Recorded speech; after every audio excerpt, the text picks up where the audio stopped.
everyone, welcome to our channel The Success Master. So আজকে আমি তোমাদের জন্য জব ওরিয়েন্টেড থেকে ক্লাস নিয়ে এসেছি। তো জব ওরিয়েন্টেড থেকে তোমরা জানো অনেকটা মার্কস কিন্তু চলে আসে, তো সেগুলি কিন্তু আমাদেরকে ভালোভাবে পড়তে লাগবে। তো জেআরবিটি গ্রুপ সি এর ক্ষেত্রে যদি আমরা দেখি সেখানে কিন্তু দুইটা পেপার রয়েছে, পেপার 1 এবং পেপার 2। পেপার 1 এর ক্ষেত্রে কিন্তু জব ওরিয়েন্টেড পার্টটা রয়েছে। আমরা সিলেবাস অ্যানালাইসিস করেছিলাম, সেখানে কিন্তু ডিটেইলসে আমরা বলেছিলাম যে কি কি পার্ট রয়েছে, কি কি সিলেবাস রয়েছে, সেই সিলেবাসের অনুযায়ী কিন্তু আমরা তোমাদের জন্য এই ক্লাসেসগুলো নিয়ে আসব। তো আমরা যদি দেখি জব ওরিয়েন্টেড যে পার্টটা রয়েছে, প্রথমত গ্রুপ সি এর ক্ষেত্রে টোটাল হলো 200টা एग्जाम হয়, তার মধ্যে থেকে 30 নাম্বার হয় যেটা ভাইবা। এটা ভাইবাটা কখন হবে? যখন রিটেন एग्जामে তোমরা ক্লিয়ার করবে তারপর ভাইবা হবে। তো ভাইবা চিন্তাটা পরে হবে, আগে রিটেনে পাস করতে লাগবে। তো রিটেন হয় 170 তে রিটেনটা হয়। তার মধ্যে থেকে দুইটা পেপার, পেপার 1 আর হলো পেপার 2। পেপার 1 থেকে দুইটা পার্ট রয়েছে, কি কি? একটা হলো ইংলিশ আর একটা হলো জব ওরিয়েন্টেড। ইংলিশ থেকে চলে আসে 40 মার্কস এবং জব ওরিয়েন্টেড থেকে চলে আসে 30 মার্কস। আর পেপার 2 এর মধ্যে রয়েছে কারেন্ট অ্যাফেয়ার্স, জিকে, জিএস। তো আজকে আমরা পেপার 1 তে দেখব। পেপার 1 থেকে ইংলিশের ক্লাস তো তোমরা করেছো, তোমাদের জন্য আরো ক্লাসেস নিয়ে আসার চেষ্টা করব। আর তাছাড়া যে জব ওরিয়েন্টেড, তোমরা অনেকেই ডিমান্ড করেছিলে জব ওরিয়েন্টেড থেকে ক্লাস দেওয়ার জন্য, তো আজকে এই জব ওরিয়েন্টেড পার্ট থেকে কিন্তু নিয়ে এসেছি। এখন জব ওরিয়েন্টেড যে 30 নাম্বার চলে আসে, এখানে যদি আমরা সিলেবাসটা দেখি, প্রথমে কি রয়েছে? প্রথমেই রয়েছে অ্যাডমিনিস্ট্রেটিভ সেটআপ।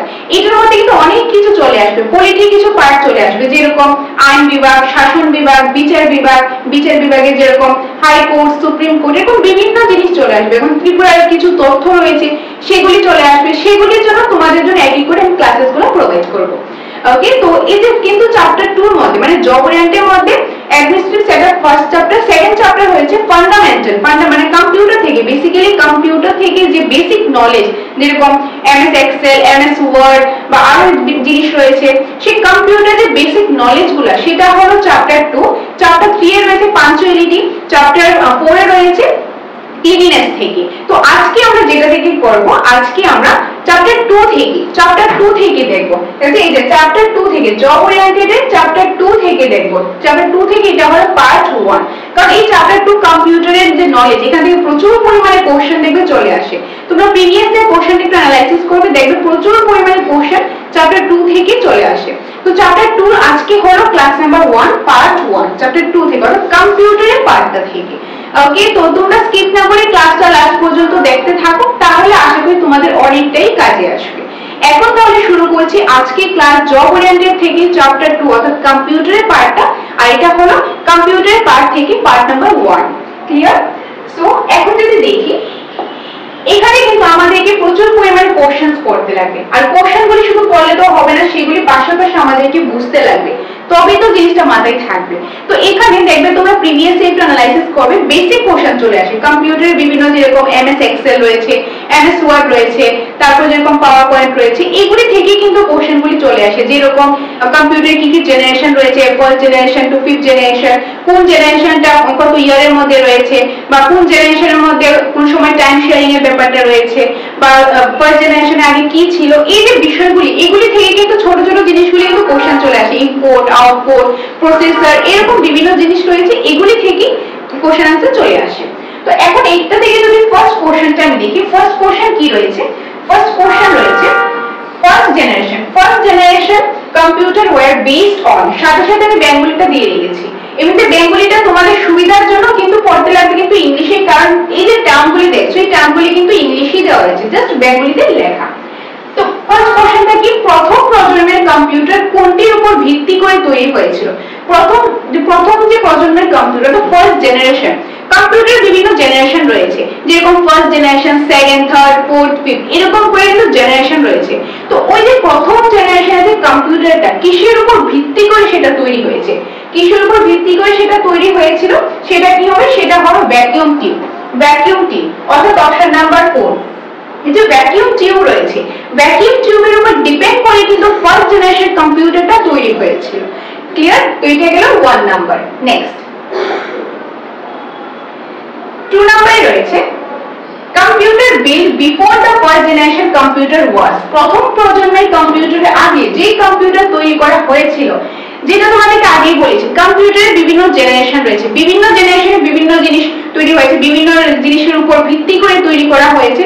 এখন এই প্রথম জেনারেশনের আগে কি কম্পিউটার ছিল না? হ্যাঁ ছিল, হয়তো সেরকম ভাবে ডেভেলপ ছিল না, বাট কম্পিউটার কিন্তু ছিল। তো সেটা কি ছিল, মানে প্রথম প্রজন্ম ফার্স্ট জেনারেশন কম্পিউটার আগেটা সেটাকে কি বলা হতো? সেটাকে কি বলা হতো? অপশনগুলো দেখো, মেকানিক্যাল, ইলেকট্রোমেকানিক্যাল, ইলেকট্রিক্যাল, আর একটা রয়েছে কি ইলেকট্রনিক্স। তো এটা মানে কি হবে? এটা হবে যে ইলেকট্রোমেকানিক্যাল। কি হবে? ইলেকট্রোমেকানিক্যাল। অর্থাৎ প্রথম জেনারেশন ফার্স্ট জেনারেশনের আগে যে কম্পিউটারটা ইউজ করা হতো সেটাকে কি বলা হয়? সেটাকে ইলেকট্রোমেকানিক্যাল বলা হতো। ওকে, তো এটা হলো অপশন নাম্বার 2। নেক্সট হলো 3 number, first generation computer use. প্রথম প্রজন্মের কম্পিউটার কোন ভাষায় ব্যবহার করা হতো? এটা কি কি রয়েছে? মেশিন, অ্যাসেম্বলি, বোথ 1 and 2 নাকি হাই লেভেল? তো প্রথম জেনারেশনের কম্পিউটারটা সেটা কোন ল্যাঙ্গুয়েজে ইউজ করা হতো? তো এটার ক্ষেত্রে কি হবে? এটার ক্ষেত্রে দেখো आंसरটা কি হবে? মেশিন। কি হবে? Machine. Option number 1 machine. Next 4 নম্বরে রয়েছে, ওকে 4 নাম্বার কোশ্চেনটা আগে দেখো। এই যে কোশ্চেনটা, এটা ইউপিএসএসসি 2018 এ কিন্তু কোশ্চেনটা এসেছিল। এটা সাথে দিয়ে দিয়েছি যাতে তোমাদের সুবিধা হয়। এটা কিন্তু একটা কম্পিটিটিভ এক্সামে এটা 2018 এ এই কোশ্চেনটা এসেছিল। তোমরা দেখবে কম্পিউটারের বিভিন্ন কম্পিটিটিভ এক্সামে যে কম্পিউটারের যে কোশ্চেনগুলি, এগুলো কিন্তু বেসিক থেকেই চলে আসা খুব কমন কোশ্চেনগুলি রয়েছে। তো তোমরা সিলেক্টেড কিছু কোশ্চেন পড়লেও কিন্তু অনেকটা পরিমাণে স্কোরিংটা করতে পারবে। আর তাছাড়া যত বেশি পড়বে তত তোমাদের জন্য ভালো হবে। ওকে, তো 4 নাম্বার যেটা রয়েছে, the second generation of computer was witnessed in the year form। ওকে, দ্বিতীয় প্রজন্মের কম্পিউটার কোন সময়কালে ব্যবহৃত হয়েছিল? এই যে একটা যেরকম প্রথমে কি ছিল? ইলেকট্রোমেকানিক্যাল কম্পিউটার, তারপরে সেটা প্রথম জেনারেশনের সময়কাল, তারপরে দ্বিতীয় generation, second generation, third generation, fourth, fifth, এরকম করে একটা জেনারেশন। এখন কোন জেনারেশনে কোন ইয়ার পর্যন্ত ছিল? যেরকম এখানে কোশ্চেনটা সেকেন্ড জেনারেশনের যে ইয়ারটা, কোন ইয়ার পর্যন্ত সেকেন্ড জেনারেশনটা ছিল, সেটা কি হবে? সেটা হবে এই যে 1957 টু 1962। 1957 টু 1962 পর্যন্ত কি ছিল? সেকেন্ড জেনারেশনের computer. Okay, second generation computer 1957 to 1962। Next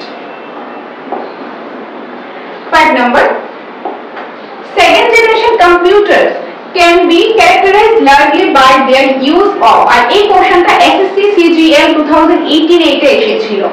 দ্বিতীয় প্রজন্মের কম্পিউটার প্রধান বৈশিষ্ট্য, বেসিক্যালি সেকেন্ড জেনারেশন কম্পিউটারের অনেকগুলি বৈশিষ্ট্য ছিল, ফিচার ছিল। তার মধ্যে মেইন কোন ফিচারসটা?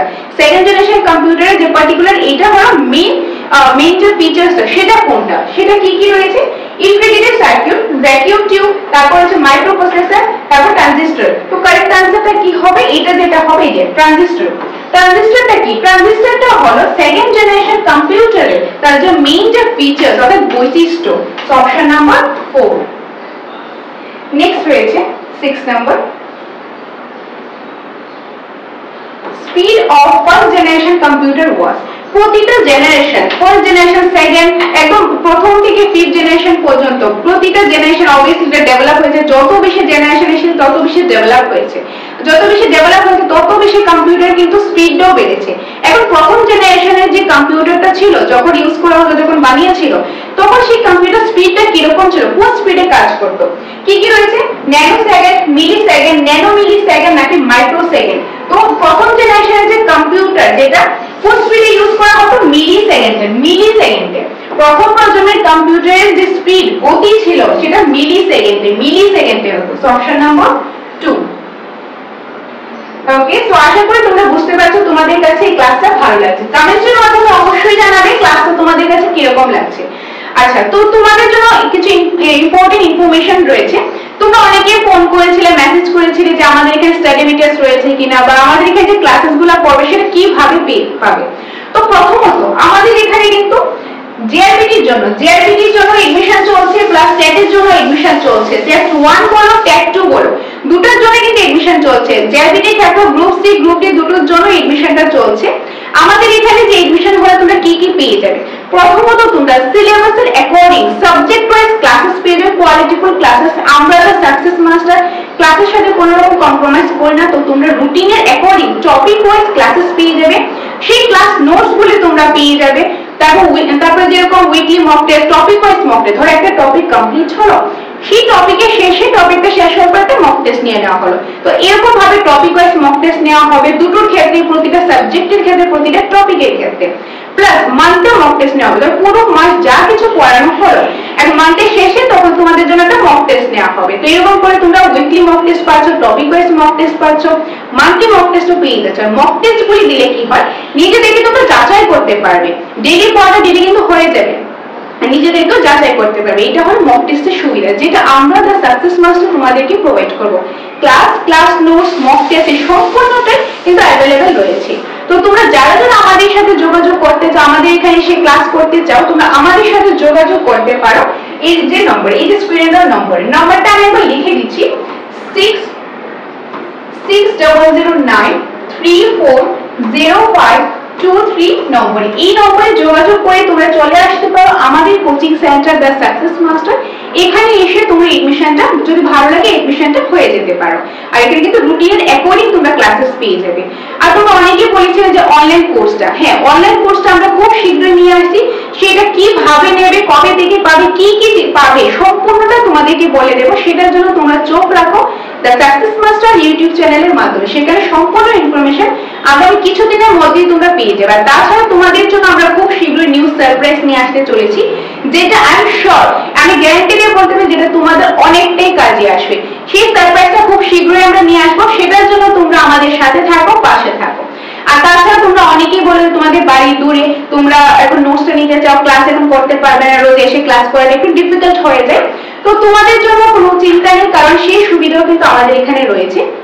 আমাদের এখানে জিআরবিটি, group C, group D, TET 1, TET 2, arts, science, Bengali, compo সবগুলি পার্টি কিন্তু নোটস অ্যাভেলেবেল রয়েছে, স্টাডি মেটেরিয়ালস রয়েছে, যেখানে তোমরা সিলেবাসের অ্যাকর্ডিং কিন্তু তোমরা স্টাডি মেটেরিয়ালস পেয়ে যাবে। সিলেবাসের অ্যাকর্ডিং চ্যাপ্টার ওয়াইজ, যেখানে প্রতিটা চ্যাপ্টার একদম ডিটেইলসে আলোচনা করা হয়েছে, এবং চ্যাপ্টারের শেষে কোশ্চেন আনসার এমসিকিউস তোমরা পেয়ে যাবে। ইভেন যারা যারা আমাদের এখান থেকে স্টাডি মেটেরিয়ালসটা নেবে, তারা কিন্তু শুধু স্টাডি মেটেরিয়ালস নিয়ে গেলে এখানে দায়িত্বটা শেষ নয়। প্রতি মাসের আপডেটেড কারেন্ট অ্যাফেয়ার্স একদম এক্সামের আগে পর্যন্ত, প্লাস এক্সামের আগে mock test, topic wise mock test, সেই মক টেস্টটা আমরা প্রোভাইড করব। সেটার জন্য কোনো রকম পে কিন্তু করতে লাগবে না। যারা যারা নোটস নেবে সবার জন্য এই সুযোগ সুবিধাটা তোমরা থাকবে। তো যারা যারা তোমরা নোটস হোক কিংবা এডমিশন হোক, অনলাইন অফলাইন যেটাই হোক, যেভাবে তোমাদের সুবিধা, সেটার জন্য তোমরা আমাদের সাথে যোগাযোগ করতে পারো স্ক্রিনে দেওয়া নম্বরে। তো এটাই তোমাদের সাথে শেয়ার করা ছিল। তো এখন ক্লাসে ফিরে আসি। তো আমরা জব ওরিয়েন্টেড থেকে দেখছিলাম, 6টা কোশ্চেন অলরেডি দেখে নিয়েছি। এখন আমরা যাই 7 নাম্বার কোশ্চেনে। 7 নাম্বার কোশ্চেনে কি রয়েছে, time sharing become possible dash in generation of computer. অর্থাৎ টাইম শেয়ারিং এর যে ব্যাপারটা, সেটা কোন জেনারেশনে কম্পিউটারে সেটা শুরু হয়েছিল। সেটা কি ফার্স্ট জেনারেশন, সেকেন্ড, থার্ড, নাকি ফোর্থ জেনারেশন? তো সেটা কি হবে, সেটা কারেক্ট আনসারটা হবে সেকেন্ড জেনারেশন, অর্থাৎ অপশন নাম্বার 2। অর্থাৎ টাইম শেয়ারিং এর যে কনসেপ্ট, মানে টাইমটা শেয়ার করা, সেটা সেকেন্ড জেনারেশন যে কম্পিউটার রয়েছে সেটা। নেক্সট রয়েছে 8 নাম্বার। 8 নম্বরে কি রয়েছে, third generation of computers was witnessed in the years from, okay, so এই কোশ্চেনটা দেখো, ইউপিএসসি 2018 এ এই কোশ্চেনটা এসেছিল। তো এখানে কি বলা হয়েছে, তৃতীয় প্রজন্মের কম্পিউটার সময়কাল। আমরা সেকেন্ড জেনারেশন কম্পিউটার টাইমটা দেখেছিলাম, কি টাইমলাইনটা, সেটা ছিল 1957 to 1962। তারপর 1962 এ যখন সেকেন্ড জেনারেশন কম্পিউটার টাইমলাইনটা শেষ হয়েছে, সেখান থেকে শুরু হবে কি, তারপরে শুরু হবে থার্ড জেনারেশন। তো থার্ড জেনারেশনটা শুরু হবে 1963 থেকে 1972 পর্যন্ত। অর্থাৎ আমি যদি অপশনের দিকে দেখি, এই যে অপশন নাম্বার 2, 1963 থেকে 1972, অপশন নাম্বার 2 হবে এটার কারেক্ট आंसर। 1963 থেকে 1972, যেখানে থার্ড জেনারেশন কম্পিউটারের যে টাইমলাইনটা। Clear? Next 9 number, integrated circuits or ICs were started to be used from which generation of computers? এই কোশ্চেনটা IBPS PO 2016 এই কোশ্চেনটা এসেছিল। ইন্টিগ্রেটেড সার্কিট বা আইসি কোন প্রজন্ম থেকে ব্যবহার হয়? এই যে ইন্টিগ্রেটেড সার্কিট রয়েছে, বা এটাকে আইসিএস এটাকে বলা হয়। তো এটা কোন জেনারেশন থেকে, কম্পিউটার কোন জেনারেশন থেকে এটা স্টার্ট হয়েছে? ইন্টিগ্রেটেড সার্কিটের এটা আগে ছিল না, একটা জেনারেশন এটা স্টার্ট হয়েছে। তো কোন জেনারেশন স্টার্ট হয়েছে? ফার্স্ট, সেকেন্ড, থার্ড নাকি ফোর্থ? তো आंसरটা কি হবে? आंसरটা হবে third generation. Third generation, option number 3। অর্থাৎ ইন্টিগ্রেটেড সার্কিট বা আইসিএস যেটাকে আমরা বলে থাকি, ওইটা কিন্তু প্রথম জেনারেশন বা দ্বিতীয় জেনারেশন ছিল না, এটা তৃতীয় জেনারেশনে এসে ওটা শুরু হয়েছে। ওকে, ইন্টিগ্রেটেড সার্কিট। আর এই জিনিসটা বলা যায়, আরেকটা জিনিস জেনে নাও, আইসি যদি আসে এরকম যে আইসিএস এর ফুল ফর্মটা কি, সেটা কি হবে? Integrated circuit. Integrated circuit ICS এর ফুল ফর্ম। নেক্সট রয়েছে 10 নাম্বার। 10 নম্বরে কি রয়েছে? Chip is a common nickname for an, okay, और chip is a common name for an, किसের কমন নেম? আচ্ছা, এই কোশ্চেনটা আইবিপিএস ক্লার্ক 2014 এবং 2015 দুইটা ইয়ারে এসেছে। কিসের? আইবিপিএস ক্লার্ক এক্সামের মধ্যে এটা কিন্তু এসেছিল, 2014 তে এসেছিল, 2014 তে, 2015 তে এটা এসেছিল। এই যে চিপ শব্দটি সাধারণত কোন কিছুর নাম, কোন কিছু উপনাম মানে নিকনেম, সেটা কি হবে? ট্রানজিস্টর নাকি রেজিস্টার, ইন্টিগ্রেটেড সার্কিট নাকি সেমিকন্ডাক্টর? তো এটা কোনটা হবে? এটা হবে এই যে ইন্টিগ্রেটেড সার্কিট। কি হবে? Integrated circuit, option number 3। এই যে চিপ শব্দটি, চিপ যে ওয়ার্ডটা রয়েছে, এটা ইন্টিগ্রেটেড সার্কিটের কিন্তু মানে এটা নিকনেম, মানে এটা বলতে পারো ইন্টিগ্রেটেড যে সার্কিট রয়েছে এটা নিকনেমটা কি, এটাকে চিপ বলা হয়, চিপ বলা হয়। ইন্টিগ্রেটেড সার্কিটে যদি এই যে আই সি এস, এটা ফুল ফর্মটা কি? Integrated circuit. আর এটা নিকনেমটা হলো চিপ। ক্লিয়ার? এতটুকু মনে রাখবে। যদি তোমাদের বুঝতে অসুবিধা হয় তোমরা কমেন্টের মাধ্যমে জানাবে, তোমাদের সেই ডাউটগুলি ক্লিয়ার করে দেওয়ার চেষ্টা করব। এখন আসি next question, class 11 question number 11। Integrated circuit অর্থাৎ IC full form integrated circuit or chip, মানে তার নিকনেমটা কি, যেটা আগে কোশ্চেন দেখেছি চিপ। ইন্টিগ্রেটেড সার্কিট ফুল, এটা কি আইসি ফুল ফর্মটা ইন্টিগ্রেটেড সার্কিট, আর এটা নিকনেমটা কি? চিপ। ভেরি ইম্পর্টেন্ট, এটা মনে রাখবে। Chips used in computers are made with, যেটা IBPS ক্লাস 2014 এ এই কোশ্চেনটা এসেছে। কম্পিউটার ব্যবহৃত আইসিস বা চিপ কোন পদার্থ দিয়ে তৈরি, মানে কোন পদার্থ দিয়ে এটা তৈরি হয়েছে, কোন জিনিসটা দিয়ে এটা তৈরি হয়েছে? এটা কি কপার, অ্যালুমিনিয়াম, গোল্ড নাকি সিলিকন? তো কারেক্ট আনসারটা কি হবে? সিলিকন দিয়ে তৈরি হয়েছে, অপশন নাম্বার 4, সিলিকন। কম্পিউটার ব্যবহৃত যে আইসিস বা চিপ যেটা রয়েছে, মানে ইন্টিগ্রেটেড সার্কিট বা যেটাকে নিকনেম চিপ বলে থাকি, সেটা কি দিয়ে তৈরি হয়েছে? সেটা সিলিকন দিয়ে তৈরি হয়েছে, সিলিকন দিয়ে। So option number 4। 12 নম্বরে রয়েছে who develop integrated chip। এই যে ইন্টিগ্রেটেড চিপটা রয়েছে, ইন্টিগ্রেটেড চিপ বা ইন্টিগ্রেটেড সার্কিট বলে থাকে সেমই জিনিসটা, এই জিনিসটাকে কে ডেভেলপ করেছে? রবার্ট নায়েক নাকি সি বেবেজ নাকি জে এস কেলবি নাকি সি ভি রমন? কে করেছে? এটা কি হবে? J S Kilby, option number 3, J S Kilby. J S Kilby যে ইন্টিগ্রেটেড চিপ বা ইন্টিগ্রেটেড সার্কিটটা আবিষ্কার করেছে। Clear?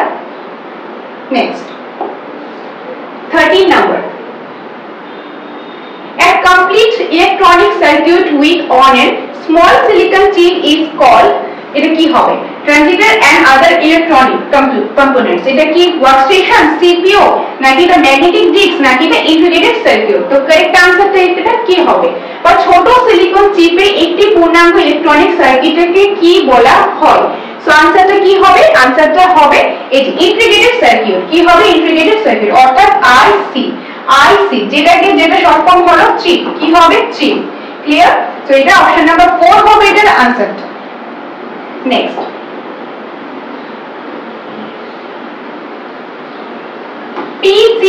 PCS are considered fourth generation and contain SBIPO 2014 এ এটা এসেছিল, যে SBI যে एग्जाम 2014 এ एग्जाम হয়েছিল, সেই एग्जामेর মধ্যে এই কোশ্চেনটা এসেছিল। পার্সোনাল কম্পিউটার চতুর্থ প্রজন্মের এবং এতে থাকে যে পার্সোনাল কম্পিউটারটা কি, সেটা হচ্ছে ফোর্থ জেনারেশনে এসে নতুন একটা হয়েছে, সেটা কি, সেটা হলো পার্সোনাল কম্পিউটার। এবং এতে কি থাকে? এতে কি ইনফরমেশন থাকে, ডাটা থাকে, ভ্যাকুয়াম টিউব থাকে নাকি মাইক্রো প্রসেসর থাকে? সো আনসারটা হবে মাইক্রো প্রসেসর। কি হবে? Micro processor, option number 4, micro processor থাকে। প্রসেসর ছাড়া কিন্তু এটা চলবে না। অর্থাৎ ফোর্থ জেনারেশনে এসে কি হয়েছে, নতুন একটা ইনভেন্ট হয়েছে, যেটাকে কি কি বলা হয় personal computer PCS personal computer, যেটা পিসি বলে থাকি আমরা পার্সোনাল কম্পিউটার। 4th জেনারেশনে এসে এটা হয়েছে এবং এতে কি থাকে, এতে মাইক্রো প্রসেসর থাকে, প্রসেসর ছাড়া কিন্তু কাজ হবে না। তো এটা কি হবে অপশন নাম্বার 4 মাইক্রো প্রসেসর। তারপর রয়েছে 15 number 5th generation computers do not have, যে 5th generation computer এর নিচে কোন জিনিসটা নেই, যে 5th generation computer কোন জিনিসটা এখানে নেই, কি রয়েছে speech recognition, artificial intelligence, very large scale integration, vacuum tubes, কোন জিনিসটা 5th generation computer এর মধ্যে নেই। সো আনসারটা কি হবে, এখানে দেখো আনসারটা কি হবে, আনসারটা হবে vacuum tubes। কি হবে vacuum tubes, option number 4 vacuum tubes হবে। ক্লিয়ার? তো 5th generation কম্পিউটার মধ্যে ভ্যাকুয়াম টিউবসটা নেই।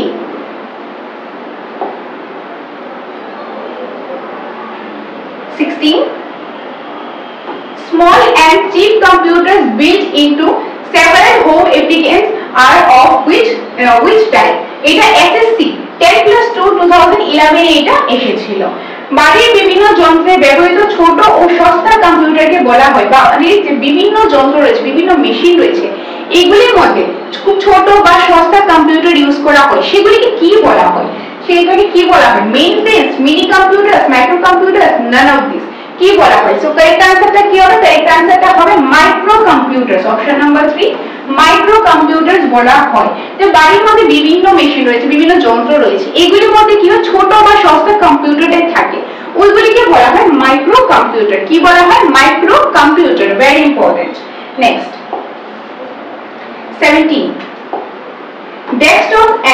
desktop and personal computers are also known as, অর্থাৎ ডেস্কটপ বা পিসি, ডেস্কটপ এবং পিসি মানে পার্সোনাল কম্পিউটার, সেটাকে আর কি নামে বলা হয়, সুপার কম্পিউটার বলা হয়, সার্ভার বলা হয়, মেইন ফ্রেমস নাকি মাইক্রো কম্পিউটার বলা হয়, কি বলা হয় তাকে মাইক্রো কম্পিউটার বলা হয়। অপশন নাম্বার 4 মাইক্রো কম্পিউটার বলা হয়। নেক্সট রয়েছে 18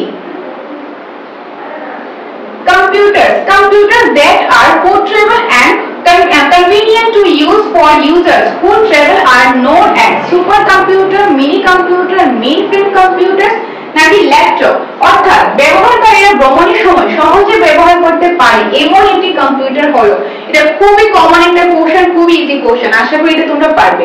অর্থাৎ যখন যারা ভ্রমণকারী, এখন ধরো আমরা কোথাও যাবো, এখন কোথাও ঘুরতে যাবো, এখন কোন জিনিসটা আমরা সাথে করে নিয়ে যেতে পারবো, সুপার কম্পিউটার নাকি মিনি কম্পিউটার, না মেইন ফ্রেমের কম্পিউটারটা নাকি ল্যাপটপ, কোনটা হবে, এখান থেকে কোনটা অ্যাপ্রোপ্রিয়েট হবে। সো এখান থেকে হবে ল্যাপটপ।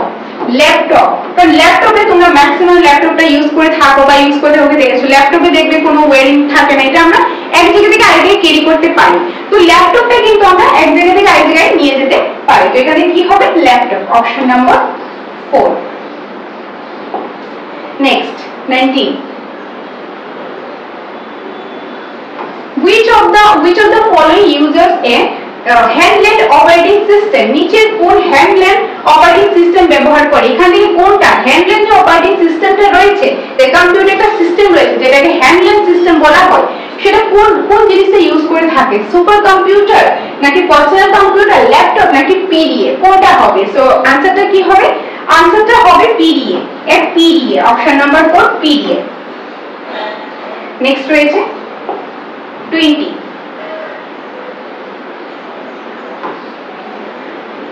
Okay.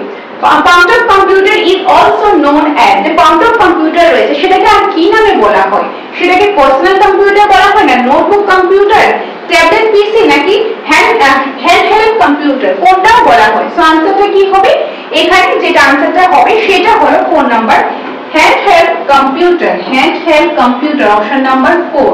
অর্থাৎ এই যে প্যান্টপ কম্পিউটারটা রয়েছে সেটাকে হ্যান্ডহেল্ড কম্পিউটারও বলা হয়, নামটা মনে রাখবে, প্যান্টপ কম্পিউটার মানেই হলো handheld computer. Okay, next 21 Which of the following is a small microprocessor based computer designed to be used by one person at a time, যেটা SBI ক্লাস 2014 এ এসেছিল, very important question।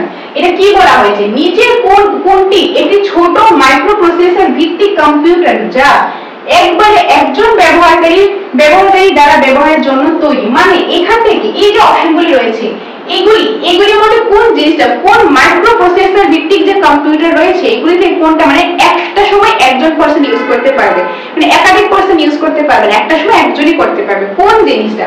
অপশনে কি রয়েছে? Notebook, okay, sorry netbook, super computer, all in one না personal computer. আনসারটা কি হবে?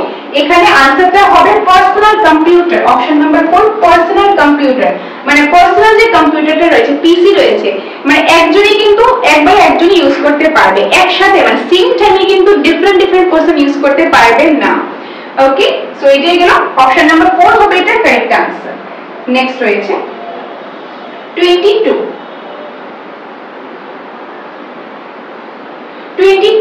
which of the following options correctly express the meaning of the term PCS? Very important, যেটা IBPS PO 2012 এ এসেছিল। অর্থাৎ PCS এর শব্দটির অর্থটা কি? এখান থেকে কোনটা কারেক্ট आंसर হবে? PCS যেটা আমরা জানি পিসি মানে কি personal computer.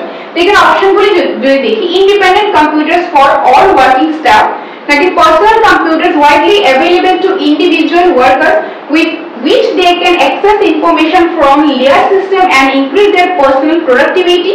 Next is a paired computer system formed by joining together of various computer terminals, computer manufactured by the Platinum company. So answer টা কি হবে? এখানে যেটা आंसर হবে সেটা হলো of course অপশন নাম্বার 2। এখানে বলেই আছে যে পার্সোনাল কম্পিউটার, এটা দেখেই তো বুঝে যায় পিসি মানে হলো পার্সোনাল কম্পিউটার। এটা পার্সোনাল কম্পিউটার থাকবে এখন যেরকম নরমালি যেরকম আমরা ইউজ করে থাকি। তো personal computer widely available to individual workers, প্রতিটা ইন্ডিভিজুয়াল ওয়ার্কারের কাছে যে একটা পার্সোনাল কম্পিউটার থাকে ওইটাকেই তো পিসি বলা হয়। সো आंसरটা কি হবে? Option number 2, option number 2। আশা করি তোমরা ক্লাসটা বুঝতে পেরেছো। যদি কোথাও ডাউট থেকে থাকে তাহলে তোমরা কমেন্টের মাধ্যমে অবশ্যই কমেন্ট করে দেবে। তোমাদের সেই ডাউটগুলি নিয়ে আমি আরেকটা ক্লাস নিয়ে আসার চেষ্টা করব। ওকে, এখন যাই নেক্সট কোশ্চেন 23 এ রয়েছে desktop computers, laptop computers, tablet and smartphone are different types of। এই যে ডেস্কটপ কম্পিউটার রয়েছে বা ল্যাপটপ রয়েছে, ট্যাবলেট রয়েছে, স্মার্টফোন রয়েছে, এগুলি কি? এটা দেখো এসএসসি সিজিএল 2018 এটা এসেছিল। এগুলি কি super computer, mainframe computer, micro computer নাকি মিনি কম্পিউটার? এগুলি কি? এগুলি আনসারটা কি হবে? আনসারটা হবে 3 নাম্বার মাইক্রো কম্পিউটার। কি বলা হয় এগুলিকে? মাইক্রো কম্পিউটার বলা হয়। ডেস্কটপ, তারপর ল্যাপটপ, ট্যাবলেট, তারপর যেরকম স্মার্টফোন, এগুলিকে কি বলা হয়? এগুলিকে বলা হয় কি? এই যে মাইক্রো কম্পিউটার। কি বলা হয়? Micro computer. তারপর রয়েছে 24 নাম্বার,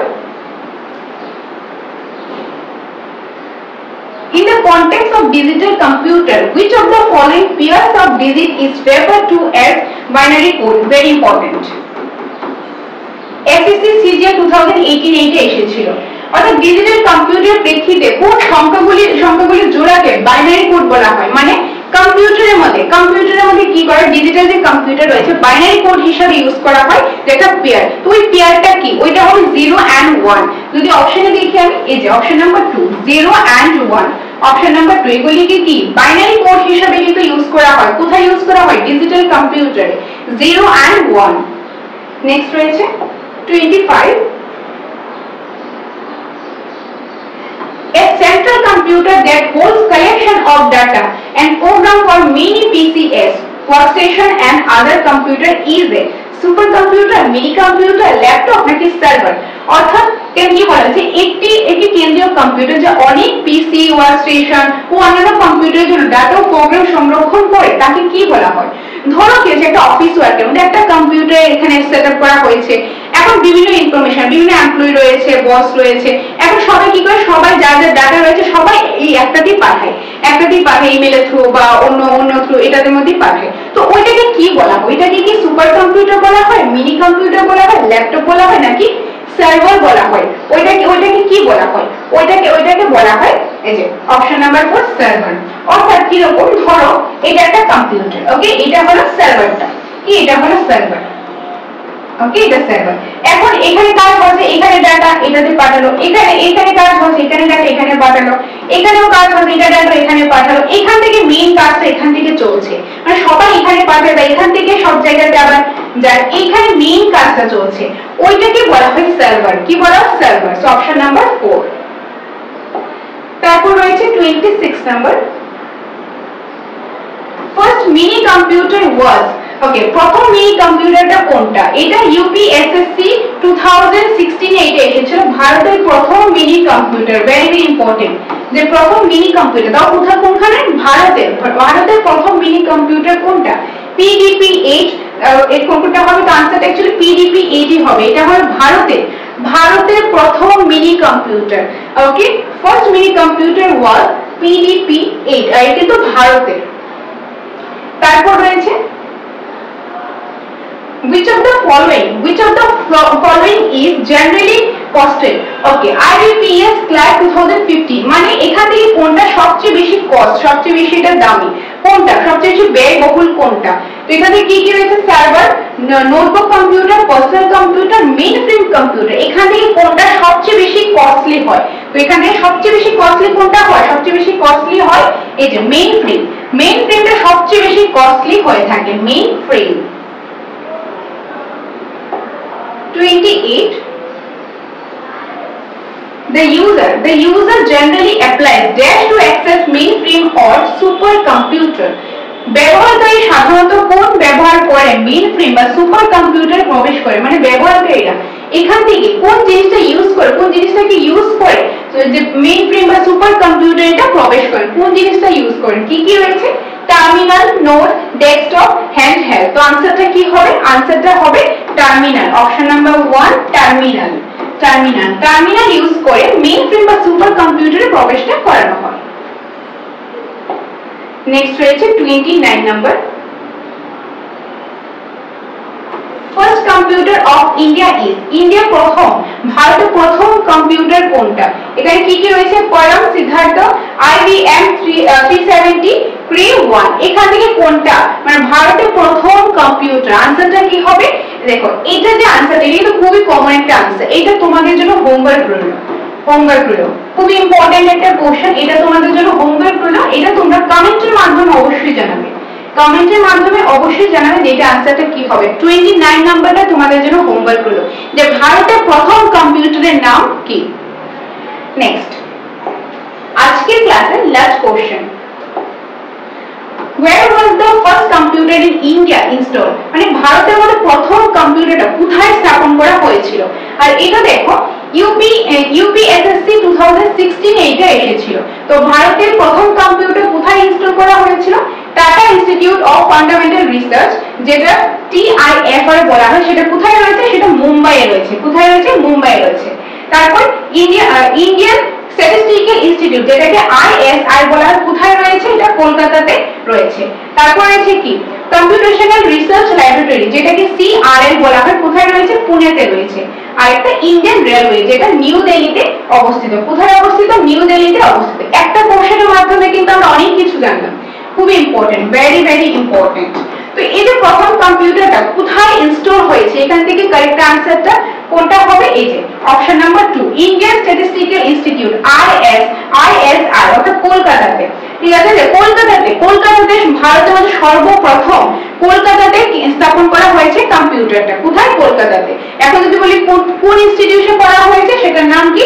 এই যে Indian statistical institute, statistical institute. আর এখান থেকে এই নামগুলো মনে রাখবে। ISI এর ফুল ফর্মটা কি? Indian statistical institute.